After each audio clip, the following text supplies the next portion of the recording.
Lynn Houston, I'm John Herder. Tuesday, 11th day of October. Great as always to have you along, everybody.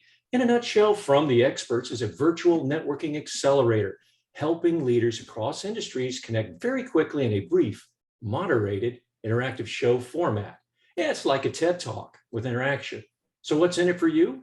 The FTE promise, if all goes well, your curiosity sparked new ideas, accelerate action, and you may have helped yourself or somebody else solve a problem, make a connection, reaching the opportunity faster. Today, you are on the Energy Transition channel, created in partnership with the Endeavor Institute. You know, making authentic connections and networks with stakeholders in the energy transition community has never been more important to your business and essential to reach a low carbon, sustainable energy future together.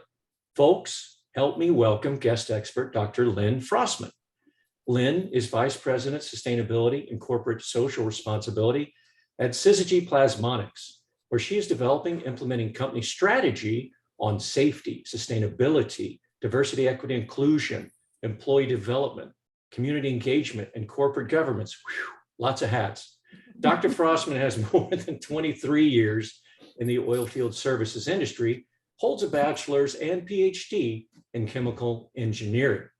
Lynn, gosh, enjoyed our time getting a tiny glimpse into your work that really facilitates and leverages clean hydrogen, which plays a huge role in boosting decarbonization for a wide range of industries. Grateful to have you on today and looking forward to where you take and where the group takes the conversation today.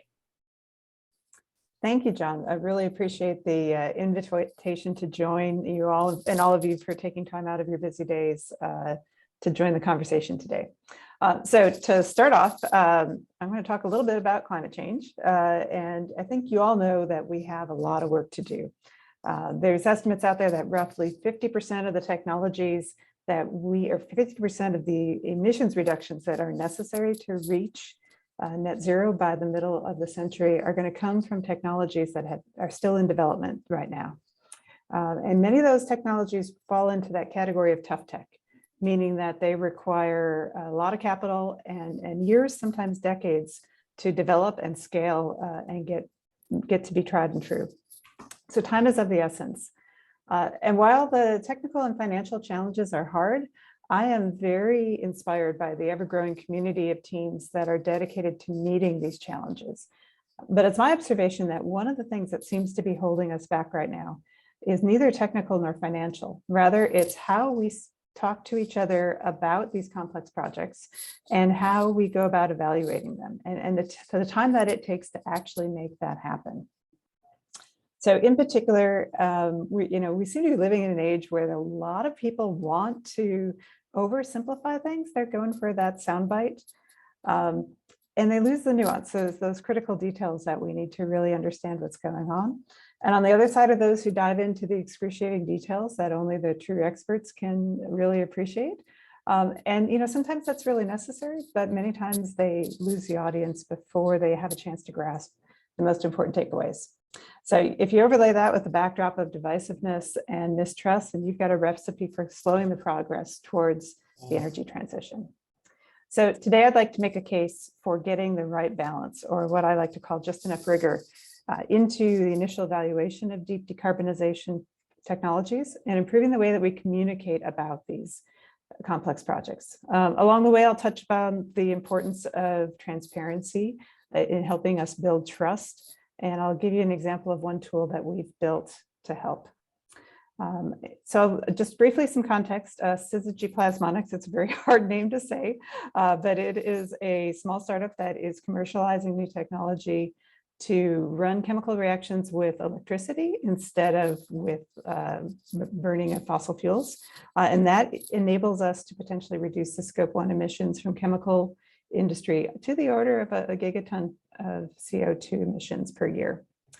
We are starting with reactions to make hydrogen, not only because a lot of people are very interested in hydrogen as an energy transition fuel, but also because the current standard for making hydrogen, which is known as steam methane reforming, generates significant amounts of CO2 emissions. Now, Many of you have heard that there are significant new tax credits out there that are encouraging hydrogen producers to consider clean and renewable-based production pathways. And if you spent any time learning about hydrogen, you've probably heard a lot about colors. So John, if you could go ahead and throw up that first poll, I'd love to see sort of where you all are. You'll hear people talk about green hydrogen, blue hydrogen, gray, pink, turquoise, all sorts of crazy colors. Many use this as a shorthand way. So I'm curious as to what do you think green hydrogen is, or what is your understanding of it? It's working. All right.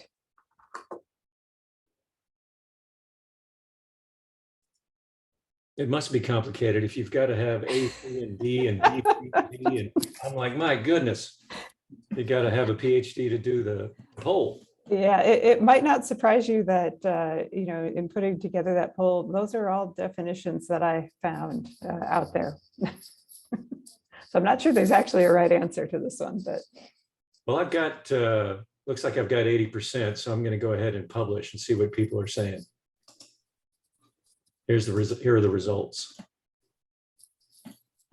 Yep, all over the map. Awesome. Yeah. Like I said, I did find pretty much every single one of those somewhere out there in the internet, and so there is a lot of I guess it changes, differences in understanding as well as meanings when people are speaking about it.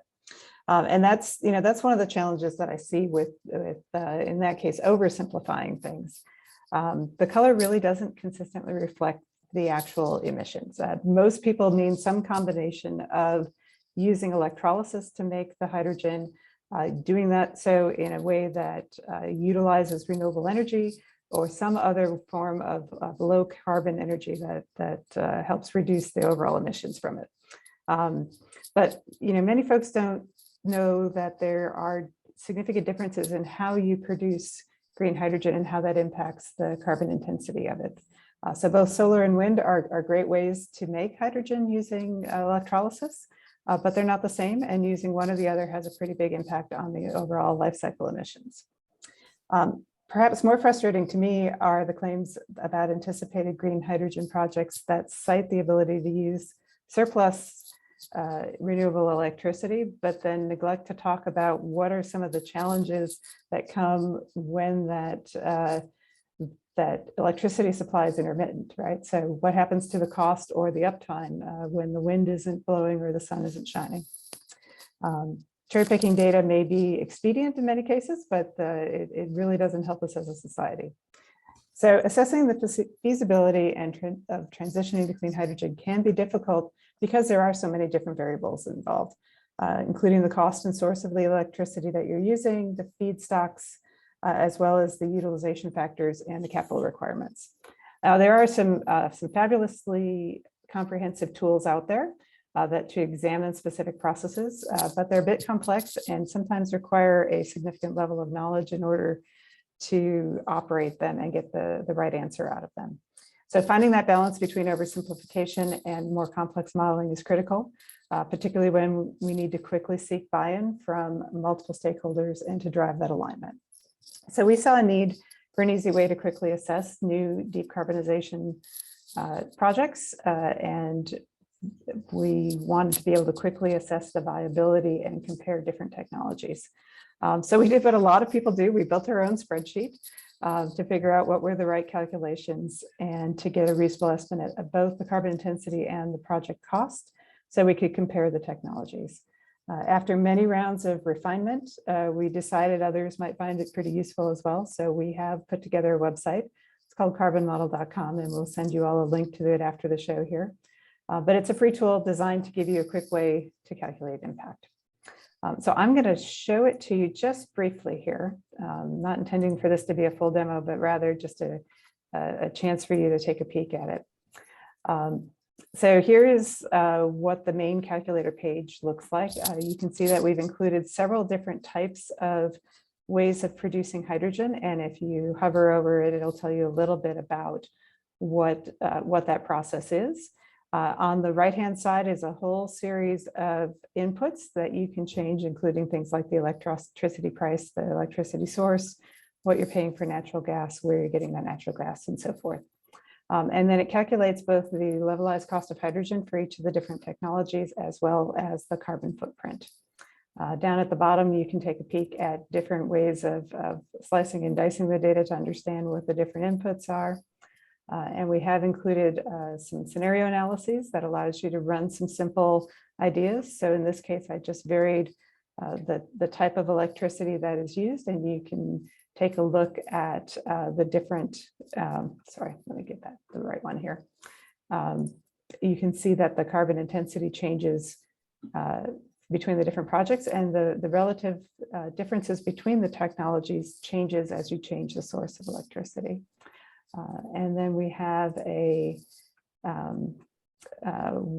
another sensitivity analysis and a minimum cost heat map. And this, for instance, if we're looking at producing hydrogen with these certain assumptions, you can tell, depending on the price of the gas and the price of the electricity, which one is going to come out to be your top technology in terms of cost.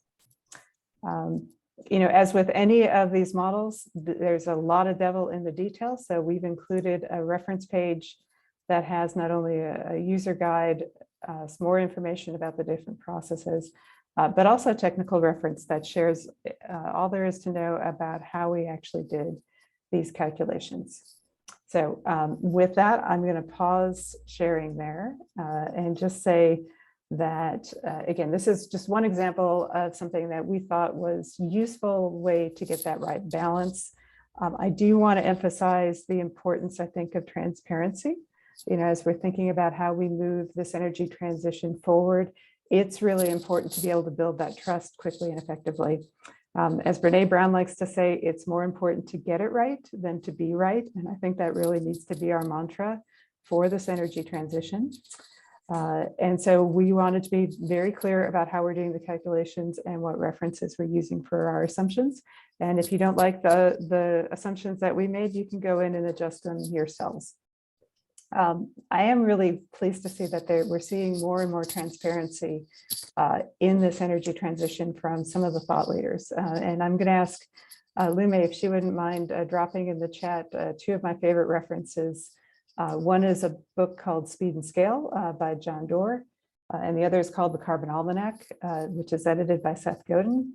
Both of these are taking a really hard and detailed look at the energy transition, and they give you both that high level snapshot in a way that I think is really useful, but then they also give you all the references to dig into the details of how they're looking at things and what assumptions they're making. And their websites are even set up to automatically update when things change, so that you've always got a continuous reference there. So that's kind of the model that we were trying to live up to in terms of transparency. And so one of my asks to you today is to help us ensure that we are getting it right. So again, we'll provide you with a link to the site. It is free to use. Please go in, play around with it, see what you think. In my mind, feedback is a gift. So we'd be grateful for any insights that you have, particularly, did we hit that right balance, right? Is there just enough rigor there for you to do an initial evaluation of a project? What else would you like to see in there? Is it simple enough to use? Is it helpful? And do we need further details in some spots? And last but not least, are there other references or other technologies that you think we should be incorporating? So I'll close by reiterating that we have the opportunity to accelerate the energy transition by ensuring that we quickly and effectively assess new technologies, so we can understand and communicate realistic estimates of life cycle carbon intensity and project economics. To make that impact, we need to be able to efficiently drive alignment and build trust across a range of stakeholders. I believe transparency is a key part of that, and I've shown you one tool that I hope you found helpful. But I look forward to hearing more from the audience today. And I see John's pulled up our second poll, and that is, who do you go to or where do you go to get insights when you're evaluating new projects? Would love to hear more about that. And while that's coming in, I also did want to acknowledge my colleague, Murtuza, who's on the call as well today. He had a lot to do with getting this calculator put together and doing all the deep digging to find the resources needed to make it effective. Nice. So thanks, Lynn. And we're at about 57% on the poll. We'll let that roll just a little bit. Folks, just so you know, the FTE show, we hear from the expert and then we roll into group conversation. So now we're going to do that group conversation. If you've got questions, you can keep dropping them in the chat box, but also speak up. You can talk to your colleagues that are here. We have specific group questions that kind of help the feedback, but you don't have to stay oriented just to that. I did have one question while here's the general group question. What other techniques? So we've got a lot of project people, we've got a lot of energy people, but we have finance people, we've got money people. What kind of techniques or what other techniques are best practices do you use to rapidly assess project potential? And that kind of links to this. So that's the question that we have for you. I'm going to drop it in the thing there just to see, so that you can see it. And I'm welcome if somebody would like to raise their hand, glad to, or just speak up. Glad to have you and your comments. John, you have 2 questions already in the chat. Right. So while you guys are coming up with raising your hand or asking a question directly, a question came up was, what other techniques or best practices? No, I'm sorry, that's the one I put in. Which one are you referring to? Oh, here it is. One for Brian. You have the one for Brian. Yeah, could you read that for us? I'm missing it. I think he's asking the big question of energy transition and how do we get people to understand that this is a solution that can happen. This is not a solution that can happen overnight. A huge amount of wasted effort and money being thrown to present a solution and solve the crisis. Oh, I see Brian Skeels, right. Awesome. Yeah, no, I think that is a excellent question and something that I find myself talking to people a lot, quite a lot. I mean, even the best estimates of the most aggressive plans show us as needing until that 2050 time range to really to hit those numbers. The books that I referenced there give a really nice overview, particularly the one on speed and scale. They've gone through and made some estimates about what it's going to take us and how to make the math work, right? How to get all of the different pieces to add up to the level of emissions reduction that we need to get to. But I agree. I think it's important that people understand that for instance, the idea of just turning the taps off and not producing any more petroleum is not going to be an effective strategy to get us there. But also that it is going to take a lot of different technologies. From my perspective, there is no one size fits all magic bullet here. We're going to need probably thousands of different technologies on the table to help make sure that we can solve these challenges. Well, and one of the questions came back from Joffrey Camacho. He says, well, dollars per ton ratio is a good indicator. That was his take. Mm-hmm. Yes, and one of the key things there is that right now we are seeing what many people call a green premium, right? That so initially here, these technologies, when they're brand new, you don't have the economies of scale. So one of the things that several groups are doing is looking at how do you make sure that those initial investments get made, even when the technologies are not yet as commercially viable as you hope they will be long-term, but that you can also see what does that trajectory look like and making sure that you can get to a more cost competitive number. Right. Kevin, I see you. Kevin, introduce yourself briefly and your question, please. Hi, I'm Kevin Mullen, CEO of Green Quest Power. It's a clean energy development company. We're focusing on geothermal, and we're focusing on removing the bottleneck for closed loop systems for geothermal, which are more stable, more efficient to run. The bottleneck is being able to drill deeper, cheaper. That's that's the bottleneck. So that's what we're focusing on delivering. And since I got into this energy business only 4 years in, so I'm a relative newbie, but I am a business modeling finance guy. And what I wanted to do was to reconstruct the norms that are being used in the energy ecosystem, because it was very clear that the ecosystem everyone plays on, equal playing field, was not an equal playing field. So, and part of that reason is that renewable energy is typically a much higher asset cost in the total cost. The asset cost itself is a much higher ratio, and the operating and maintenance costs are much lower. Obviously, your supply cost is a lot lower as well, right? So, or not even a factor. So my question is how much is the optimizing of the financial modeling a part of evaluating the feasibility of a technology?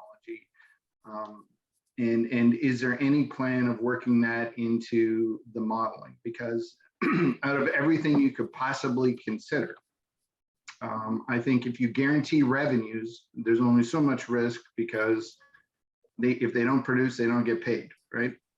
So I think that for me, the question that I was wondering is, like, is there a view or some kind of effort in bringing together optimal financial models so that renewable energy can compete? Great.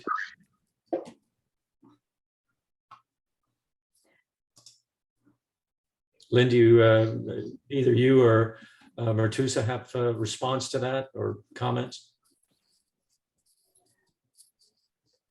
I can't hear you. Yeah, Matuza. I can see your lips moving. Yeah. So, Yeah. well, Hear me now? There we go. Yeah. Okay, great. Sorry. Yeah, so I can take this one. Thank you for the question, Kevin. I think you have to approach it from terms of what the business model is and what the reality is in that environment, right? So energy transition is not only a transition of the way that we source our energy and how sort of value chains have been structured, but also how the new value chains will sort of emerge. And what you're seeing is a lot of incumbents in in around hydrogen production and other sort of energy transition, along with sort of newcomers that are evaluating different business models for how to do things, right? So whereas the value chain could have been pretty bifurcated, previously, where you have, say, for example, oil and gas, your upstream producers who then have sort of support from oil field service providers, midstream companies that can then transport it to refineries downstream, who are then also separated from sort of the final distribution. Now you're saying, people who want to sort of play on the entire value chain, where they say, okay, I own the production and the generating asset that's now going to be sort of serving merchant markets. I then have to sort of worry about the logistics or have a sort of distributed model, and ultimately I'm going to be selling to the customer as well. So a lot of the energy majors, incumbents. I mean, I think if you think about 8 of the top 10 companies in the world they all have sort of very focused energy transition plans. They want to play across an entire value chain. So understanding how that is going to be the new reality is going to be important. As far as when you're thinking about assessing projects, understanding how these projects are going to be come online and stood up, and ultimately how the value is going to be delivered to consumers.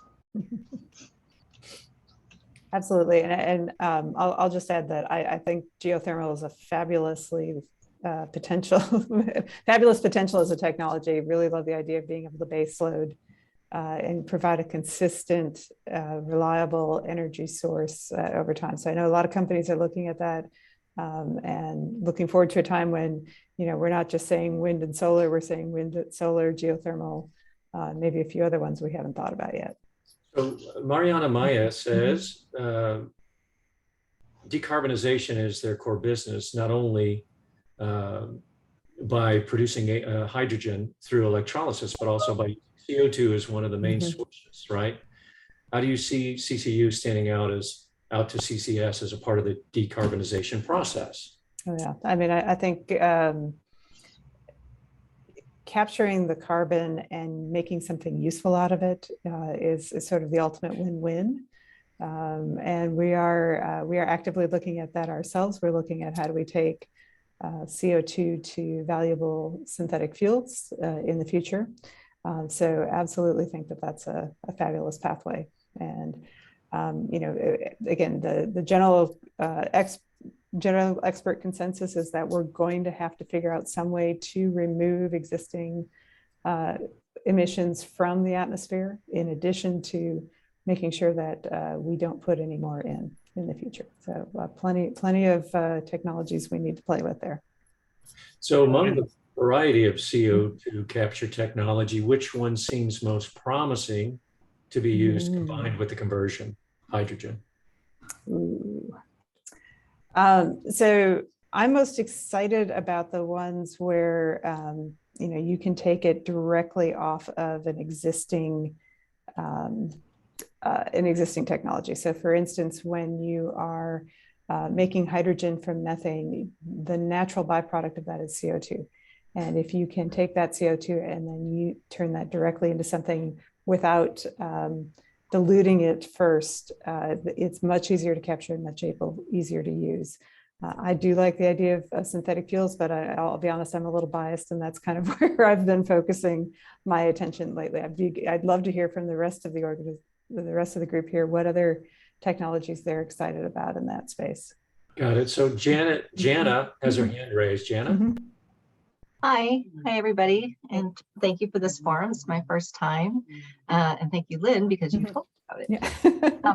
So I have I don't really have a technical question, but more of an observation based on conversations I've been having with people recently, and that's around the perception of this energy transition that's going on. And like everything else, it seems it's become very politicized, and people are kind of picking their corners.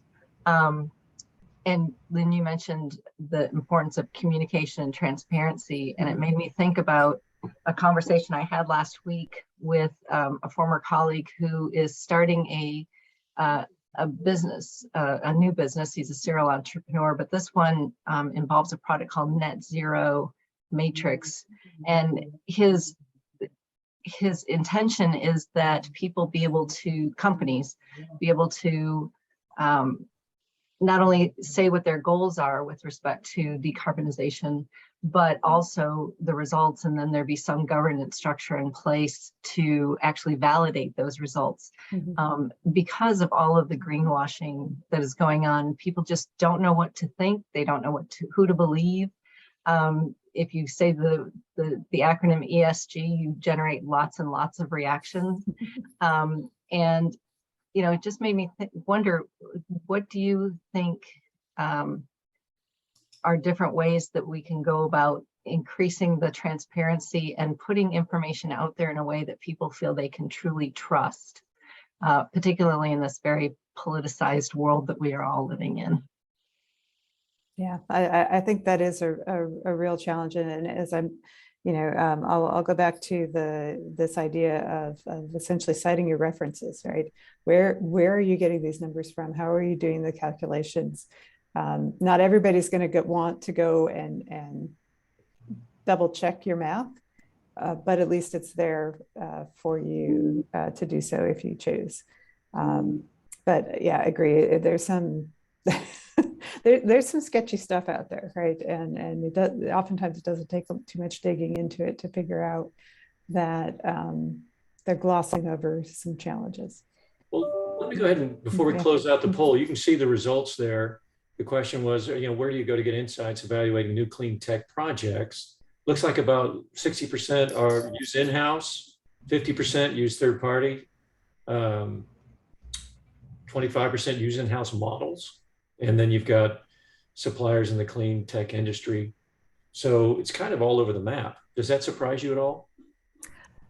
No. And I think, again, we're all finding our way right now. I would love to see, I think there's a couple of questions running through the chat too about standardization. As we start to figure this out, the quicker we can come to some agreement over, what are some of the best ways to do it so that we're not comparing apples to oranges when different people report information, I think is important. This is one of those areas, I'll liken it to safety, right? A lot of companies are very happy to share what they do from a safety perspective because they think it makes everybody safer, that's not an area that they compete on. I think this idea of how do we reduce emissions, how do we then calculate and accurately reflect it, is another place where more cooperation, more collaboration, more transparency in how we do things is going to benefit the whole. Okay, so we have another question from Christine Economides. Sorry, got to get that out. Transportation. For transportation, would hydrogen be better used in synthetic fuel or directly as a transportation fuel itself? That is a great question. I think there's a lot of different there's a lot of different opinions out there right now. From what I've seen, and what we're hearing, we're getting a lot more pull for the synthetic fuels right now, particularly for the synthetic jet fuel and so forth. But do I see it coming to personal cars? Probably not. That seems to have been won by the battery side of things. But the hydrogen fuel cells, I think are fabulous technology. Very excited about where those potentially could go. It's not clear to me whether the fuel cell versus the using a synthetic fuel is going to win in that case. I do like the fuel cells in that you essentially don't have any distributed emissions, right? At the point of use, you've got zero emissions from the system aside from water, which I think is a great thing. There's a question about types of projects most interesting or valuable to Syzygy and why. So we are getting the strongest pull from people who want to make very large quantities of hydrogen. We're talking tens of tons a day. That is coming from a very globally distributed set of potential customers.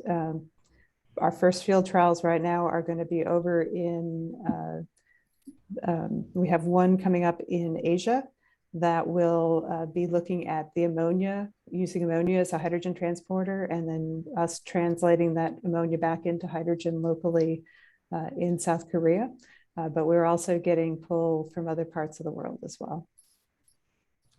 So we've got a really diverse group of people. So I'm going to call you all out. We've got more money people, we've got modeling people, lots of project people from different slices of the industry. So, we'll talk a little bit about, here's a question about how does this tool relate to or figure into the more complex tools like the GREET model, GREET. Mm-hmm.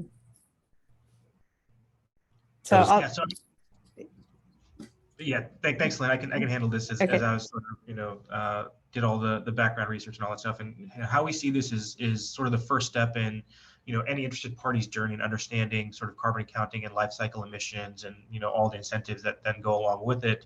Obviously the GREET model has, over 25 years of development behind it. It's the standard that, the government references in documents like the IRA.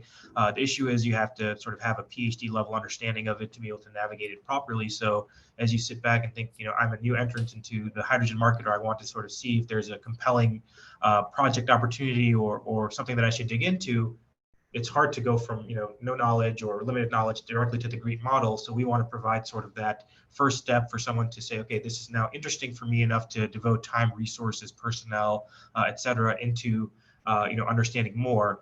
We want to sort of provide that advanced overview to help people start to build a framework to understand how different projects or different levers as part of their project will affect their carbon intensity, their economics, and the like, that they can then use as a springboard to say, okay, now that I have a good baseline framework, I'm going to dive in and maybe either contract with some petitioning bodies or companies that sort of help people with that analysis, or devote internal resources to understanding this specific project a little bit more, and how that'll sort of ultimately shake out. So it's just the first step along the journey.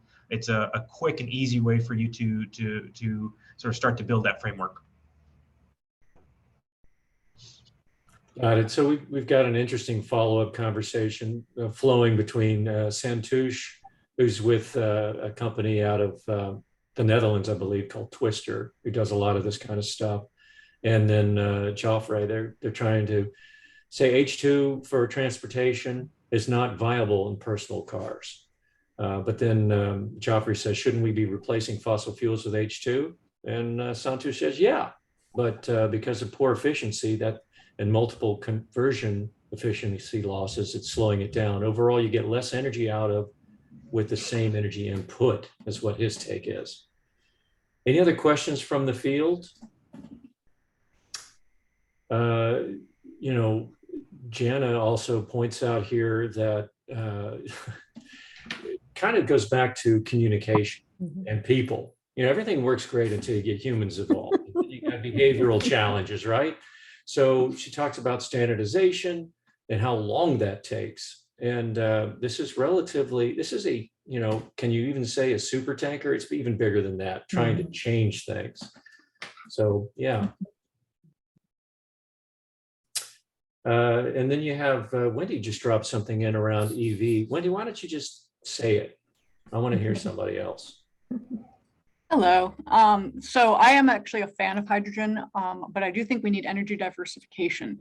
So relying simply on electric for all of our transportation needs, or even just for passenger transport, is not going to solve our problems. We're going to run out of lithium. Cobalt's a huge issue.